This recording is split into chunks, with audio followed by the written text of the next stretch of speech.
Anda Islam, Anda kurang menyadari situasional. Kita ini mayoritas. Kan kalian mau begini nih supaya yang mayoritas ini jadi gugur. Bang, saya Muslim, ya, saya memilih pemimpin itu karena saya lihat kompetensinya serta programnya, Bang.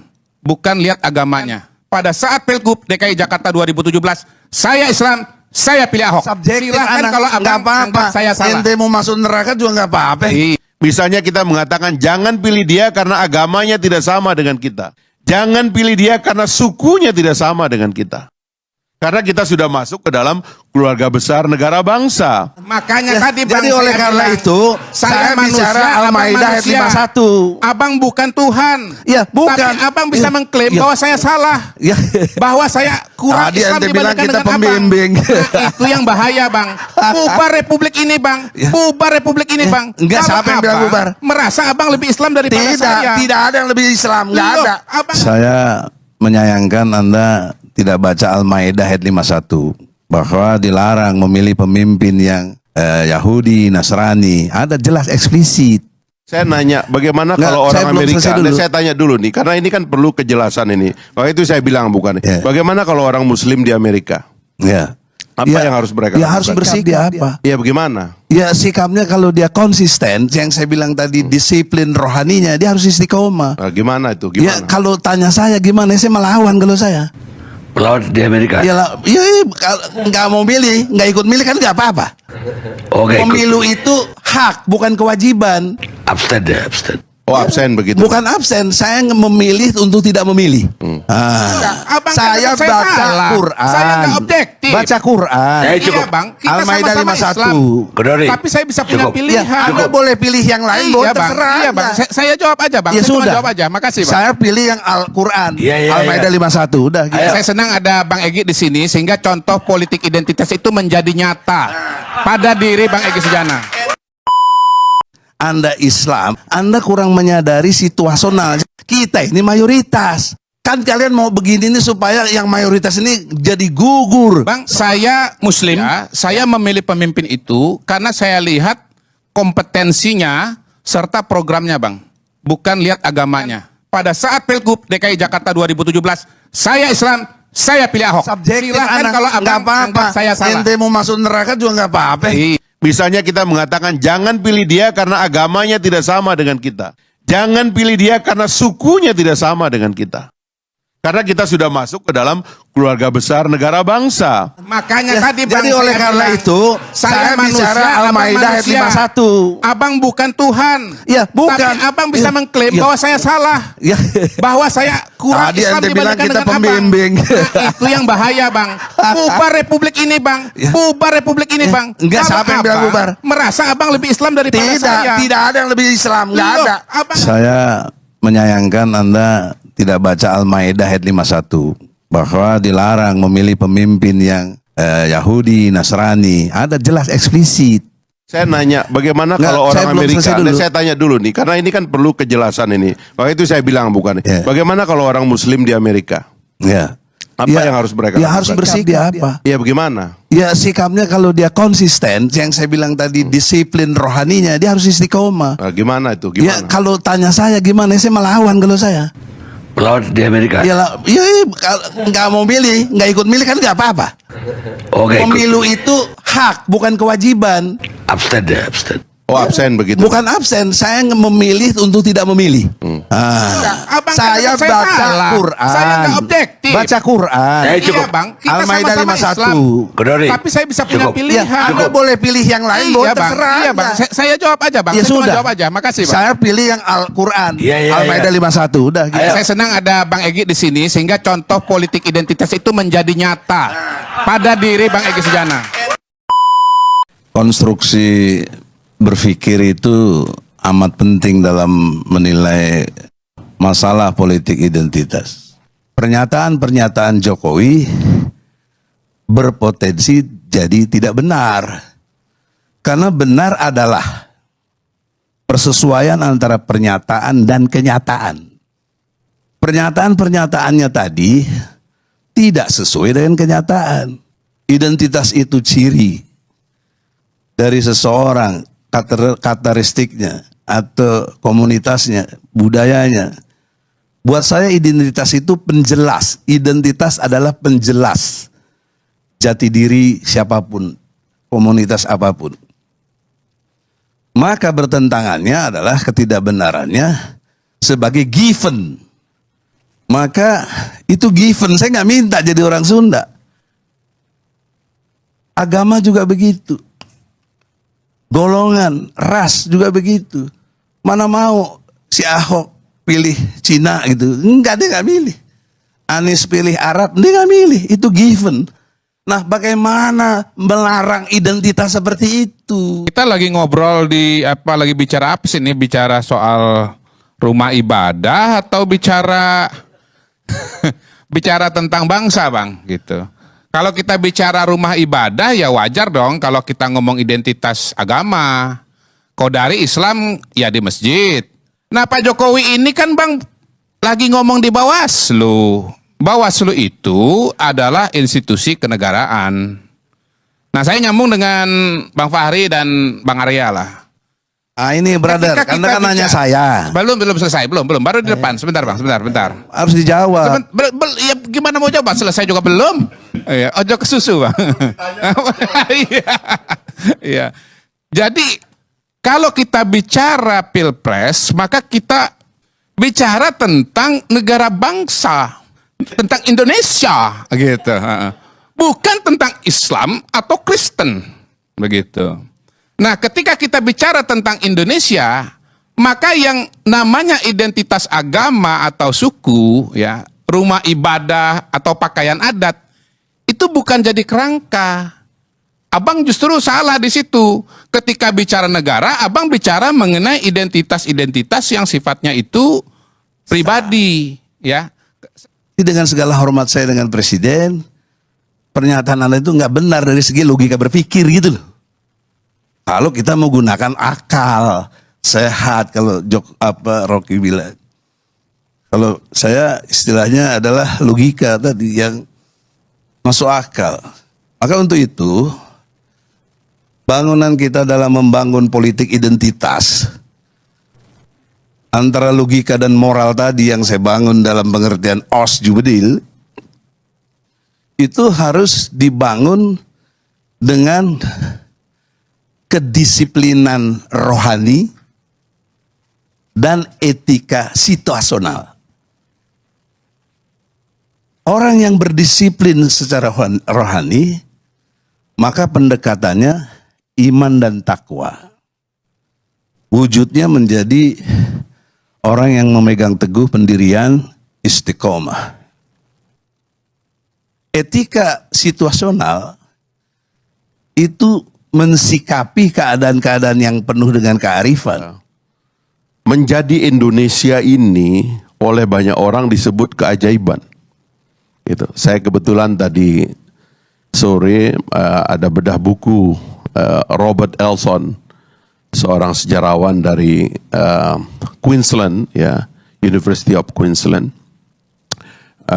Bukunya diterbitkan oleh Cambridge University, The Idea of Indonesia. Jadi sebenarnya itu kalau kata tulisan Elson itu orang tuh masih kagum dengan bagaimana Indonesia ini bisa menjadi sebuah bangsa. Gitu. Karena ini bangsa yang rumit, lebih rumit dari bangsa lain. Latar belakangnya, ya, identitasnya, agamanya, dan begitu banyak hal yang sebenarnya tidak memungkinkan kita menjadi sebuah bangsa atau sebuah negara, atau lahirnya identitas baru sebagai bangsa yang disebut dengan bangsa Indonesia, itu banyak orang yang takjub begitu. Bagaimana ini bisa sampai? Nah, banyak teorinya kan. Dan salah satu teori yang disebutkan di situ adalah lamanya kita memiliki perasaan senasib akibat dari kolonialisme. Sehingga kita betul-betul mencari titik temu. Ya, dan titik temu itu sebenarnya belum selesai. Gitu. Karena dalam perspektif surat Al-Balad, di Al-Quran, itu mulai 17, 18, 19, 20 ayatnya, orang-orang yang bercirinya beridentitas yang beriman kepada Allah, masuk golongan kanan, disebut golongan kanan. Yang bertentangan dengan identitas yang beriman, yang kafir, yang munafik, itu golongan kiri. Jadi memang itu sudah given, sudah sunatullah. Lalu bagaimana KPU Bawaslu suruh memerinci, melarang ini, melarang itu? Apa yang mau dilarang? Nah, ini kan tidak bermaksud mendelegitimasi siapapun, tapi bagaimana cara berpikirnya gitu loh. Kita mau diarahin kemana dalam membangun bangsa ini? Ya, sementara ketika kita bicara mengenai negara, kita bicara mengenai bangsa, Bang. Jadi menurut saya Pak Jokowi itu bicara pada pada forum yang benar dan dengan kerangka atau forum dengan koridor yang juga harus dibaca dalam koridor negara bangsa atau kebangsaan, kenegaraan. Itu yang pertama.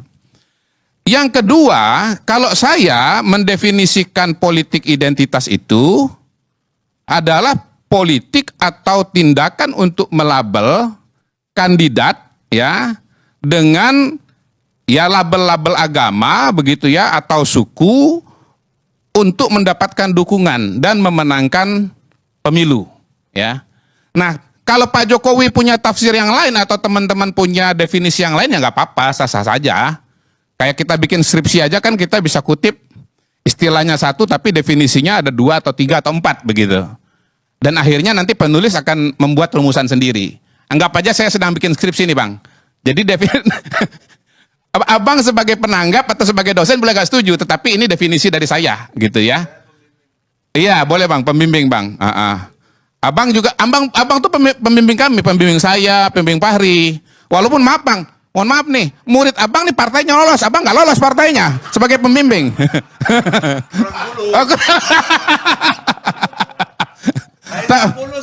Nggak mungkin Bang, nggak fulus. Saya lihat jam abang tuh harganya 7 miliar kata Fahri Hamzah tadi. Gitu. Jadi Bang, nah definisi politik identitas seperti ini memang berbahaya. Kenapa bahaya? Satu nih ya. Buat saya lagi nih, anggap aja lagi nulis skripsi ini. Bahayanya satu, pertama bisa tidak akurat.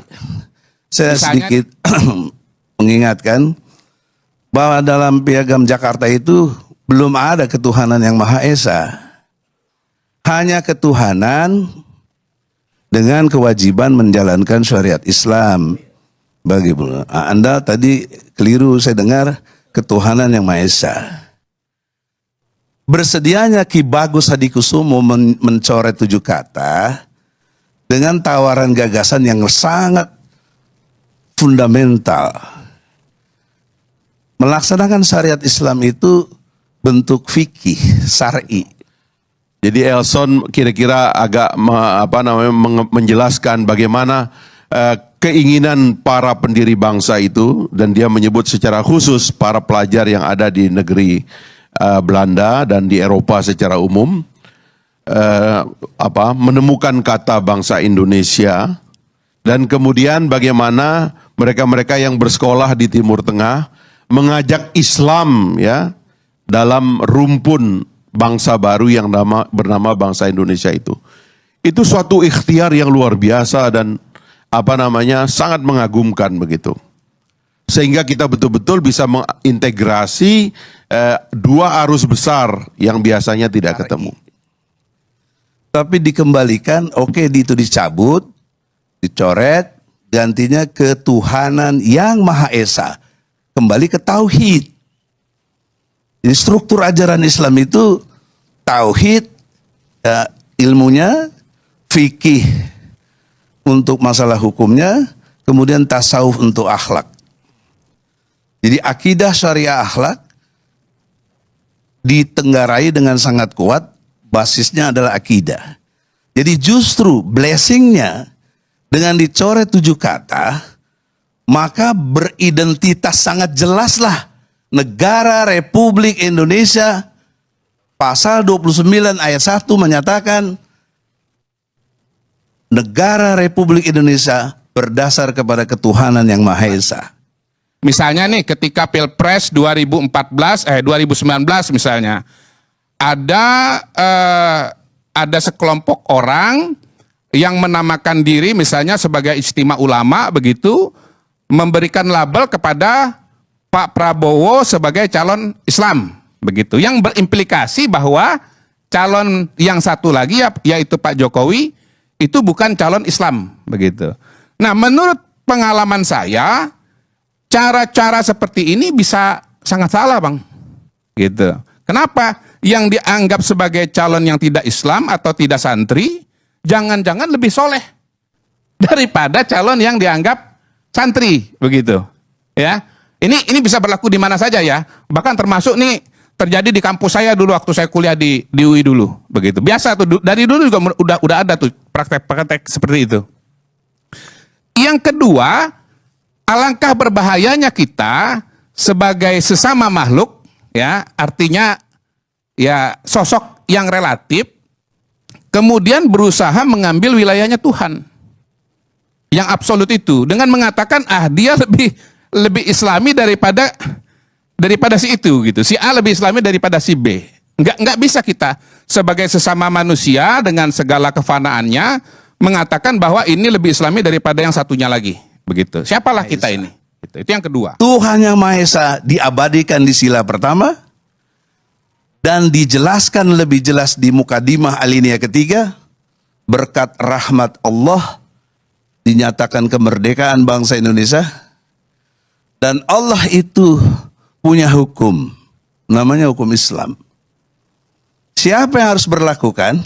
Presiden dan DPR. Pasal 5 ayat 1 sebelum amandemen.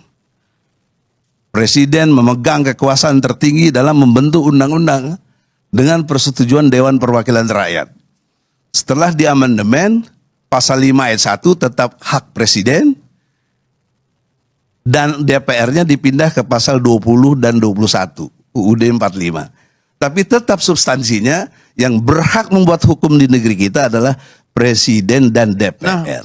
Maka setelah dia ketemu, dikritik juga bahwa sebenarnya tahun 42 ketika sebenarnya kita masih lagi mencari jalan begitu berdiskusi, tiba-tiba Jepang masuk ke Indonesia, ya kan, dalam perang Pasifik, lalu 45 Jepang kalah dalam perang Pasifik, sebelumnya Belanda sudah pergi, dan Belanda sendiri punya ide lain tentang Hindia lokal. Dan akhirnya kita berdiskusi secara cepat. Kita ingat Bung Karno memang dituduh terlalu dekat dengan Jepang, tapi Bung Karno hanya Jepang yang memberikan peluang bagi kita untuk membentuk panitia kemerdekaan, Dokudutsi Junbi Chosakai. Nah, lalu kemudian debat-debat itulah yang melahirkan rumusan Pancasila, yang kemudian dianggap sebagai bersatunya seluruh gagasan-gagasan besar dalam bangsa Indonesia, khususnya Islam dan nasionalisme, dalam satu rumusan yang luar biasa, termasuk setelah Piagam Madinah dan seterusnya. Maka lahirlah identitas kolektif. Nah, ini sudah 7 kali kita ganti presiden. Sudah ribuan anggota DPR berganti. Tapi substansi berlakunya hukum-hukum Islam ini belum terjadi secara kenegaraan kita. Nah, itu juga satu harus dilihat sebagai pengkaburan satu identitas. Bahkan terjadi pemberangusan dalam hal-hal tertentu yang membuat kita menjadi bisa nanti generasi ke depan tidak beridentitas. Bisa jadi. Saya melihat dari sudut pandang pendidikan, sampai hari ini bangunan sekularisme itu tetap dikukuhkan. SD. Yang ketiga, ya, pelabelan seperti ini bisa menimbulkan emosi, ya, yang tensinya sangat tinggi karena berkaitan dengan hal-hal yang sifatnya primordial, ya, menyangkut identitas, dan pada titik itulah kemudian labelisasi semacam ini bisa menyebabkan dukungan kepada seorang calon yang dianggap sebagai lebih Islami itu bisa dianggap sebagai tugas dari Tuhan. Nah, kalau sudah tugas dari Tuhan, itu tinggal sebentar lagi angkat pedang, angkat pisau, ya, sehingga kemudian yang di seberang sana yang memilih yang lain itu akan ya menjadi korban kekerasan. Minimal dalam kasus Pilkada Jakarta misalnya, ini di berita ya, seorang nenek yang memilih Ahok misalnya dilarang disolatkan. oleh kabarnya nih di berita itu oleh lingkungannya yang mayoritas tidak memilih Ahok. Nah, apakah kita ingin peristiwa semacam ini Bang Karni akan terjadi nanti di Pilpres 2024 begitu? Kolektif. Nah ini Pak Egy, perbedaannya dengan Pak Egy. Kita ini sudah punya identitas kolektif. Dan identitas kolektif ini adalah nasib kita. Ya. Karena kita berada di sini gitu. Sementara identitas lainnya itu misalnya agama itu adalah pilihan. Karena orang boleh memilih. Kalau Indonesia negara bangsa ini adalah nasib kita. Kita sudah berada di sini. Nah makanya kemudian lahirlah pasal 27 Undang-Undang Dasar. Bahwa segala warga negara bersamaan kedudukan dalam hukum dan pemerintahan. Tidak boleh ada diskriminasi. Lahirlah Undang-Undang Anti Diskriminasi Ras dan Etnis. Dihukum bagi mereka yang melakukan tindakan diskriminasi. Nah maka yang ingin kita cegah sebenarnya sekarang ini adalah identitas yang diskriminatif itu menjadi sebab bagi kita di dalam berpolitik ini gitu loh. Misalnya kita mengatakan jangan pilih dia karena agamanya tidak sama dengan kita. Ini tidak boleh. Jangan pilih dia karena sukunya tidak sama dengan kita. Itu tidak boleh. Gitu. Karena kita sudah masuk ke dalam keluarga besar negara bangsa. Sebenarnya kalau eksperimen lokalnya itu udah luar biasa. Karena di tingkat lokal itu ada masyarakat yang mayoritas muslim dipimpin oleh yang non-muslim. Masyarakat mayoritas Kristen dipimpin oleh yang muslim. Dan seterusnya lah. Apalagi kalau jajaran-jajaran non-elected official itu sudah banyak itu. Ini sudah luar biasa ini. Yang belum memang tinggal tingkat presiden. Tapi saya mengatakan tidak ada halangan sebenarnya di tingkat presiden tidak ada diskriminasi. Undang-undang dasarnya tidak ada diskriminasi. Undang-undangnya juga tidak ada diskriminasi. Makanya saya akan mengkritik. Ini saya mohon maaf nih Bang Karni agak saya persingkat. Makanya saya mengkritik. Kenapa kita tidak memfasilitasi perdebatan ide? Padahal sebenarnya konstitusi itu mengatur agar perdebatan ide ini yang diperpanjang.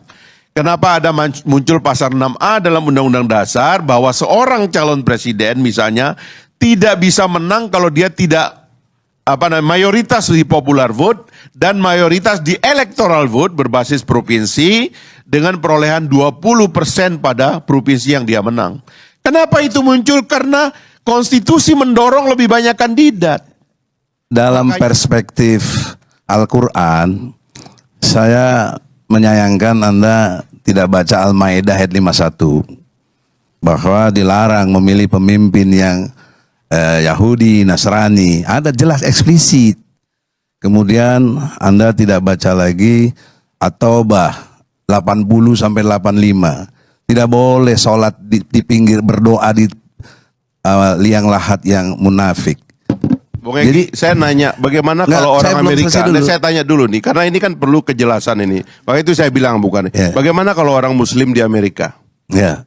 Apa yang harus mereka lakukan? Harus bersikap, dia apa? Ya bagaimana? Ya sikapnya kalau dia konsisten, yang saya bilang tadi disiplin rohaninya, dia harus istiqomah. Nah, gimana itu? Ya kalau tanya saya gimana, saya melawan kalau saya. Melawan di Amerika? Ya nggak mau milih, nggak ikut milih kan nggak apa-apa. Oke. Pemilu itu hak, bukan kewajiban. Abstain deh, abstain. Oh absen begitu? Bukan absen, saya memilih untuk tidak memilih. Bang Fakri Tidak, jangan di Amerika. Jadi, kalau di Bali gimana? Ini kan Di saya Bali mau sama jawab di ini. NTT gimana? Tadi kan saya disalah-salahin sama dia. Nggak apa-apa, itu subjektif. Kalau berpikir objektif, Anda Islam, ya, Anda kurang menyadari situasional. Yang saya bilang tadi, etika situasionalnya adalah kita ini mayoritas.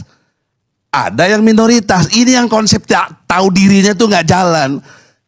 Kan kalian mau begini nih supaya yang mayoritas ini jadi gugur semangat keagamanya. Jangan lagi persoalkan minoritas apa tidak. Kurang lebih begitu. Cukup. Udah kalau itu Saya perlu nambahkan nih. Saya perlu nambahkan. harus objektif. Ini penting Bang, nih. ya, karena kan diskusinya saya ini ya. Bang, saya Muslim, ya. Saya merasa saya Islam, tetapi cara berpikir saya memilih pemimpin itu karena saya lihat kompetensinya serta programnya, Bang. Bukan lihat agamanya. Begitu juga saya lihat gubernur. Saya akan lihat prestasinya, program kerjanya, kompetensinya. Dan terus terang pada hari ini saya sampaikan, pada saat Pilgub DKI Jakarta 2017, saya Islam, saya pilih Ahok. Silakan kalau abang anggap Ya saya salah. itu subjektif, Silakan anak. kalau abang Nggak apa-apa. anggap saya salah. Ente mau masuk neraka juga nggak apa-apa. Iya. Nggak ada urusan. Makanya Ya, tadi Bang jadi saya oleh karena bilang, itu saya bicara Al-Maidah ayat 51. Abang bukan Tuhan. Ya, bukan. Tapi abang bisa Ya, mengklaim ya. bahwa saya salah. Ya. Bahwa saya kurang Tadi Islam ente bilang dibandingkan kita dengan pembimbing. abang. Nah, itu yang bahaya, Bang. Bubar republik ini, Bang. Ya. Bubar republik ini, Ya. Bang. Enggak, Kalau siapa yang bilang abang bubar? merasa abang lebih Islam daripada saya. Tidak ada yang lebih Islam, nggak Loh, ada. abang Saya katakan baca salah. Quran. Saya nggak objektif. Baca Quran. Ya, cukup. Iya, Bang. Kita Al-Maidah sama-sama 51. Islam. Kodori. Tapi saya bisa punya Cukup. Ya, pilihan. Anda boleh pilih yang lain, Iya, boleh Bang. terserah. Iya, Bang. Anda. Saya jawab aja, Bang. Ya Saya cuma sudah. jawab aja. Makasih, Bang. Saya pilih yang Al-Quran. Iya, iya, Al-Maidah 51, udah gitu. Bang Karni, inilah kita politik identitas. Jadinya kayak gini ini sampai tingkat RT. Nggak apa-apa. Justru ini adalah Masa demokrasi. mau dibolehkan? Jadi udah bener lah omongan presiden. Boleh, masa harus seragam? Ayo. Saya senang ada Bang Egy di sini sehingga contoh politik identitas itu menjadi nyata pada diri Bang Egy Sujana. Kita beriman, insya Allah. Bang, mohon maaf Bang, saya di kanan, abang di kiri. Mohon maaf.